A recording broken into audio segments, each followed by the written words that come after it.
මීට දශක දෙකකට පෙර එනම් 2004 වසරේ සිදු වූ සුනාමි වෙසනෙන් මෙරට පුද්ගලයන් 35000කට අධික පිරිසක් ජීවිතක්ෂයට පත්ව තවත් 5000කට වැඩි පිරිසක් අතුරුදන් වුණා. එම වෙසනය ස්මරණය කිරීම සඳහා 2005 වර්ෂයේ සිට දෙසැම්බර් මාස 26 වනදා ජාතික සුරක්ෂිත දිනය ලෙස ප්‍රකාශයට පත් කර තිබෙනවා.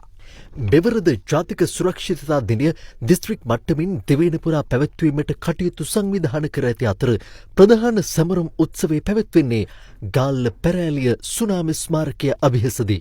සුනාමි වෙසනයෙන් සහ අනිකුත් ආපදා හේතුවෙන් මියගිය ජනතාව සිහිපත් කිරීම සඳහා අද පෙරවරු 9:25 සිට පෙරවරු 9:27 දක්වා විනාඩි 2ක නිශ්ශබ්දතාවක් පැවැත්වීමටද කටයුතු යොදා තිබෙනවා.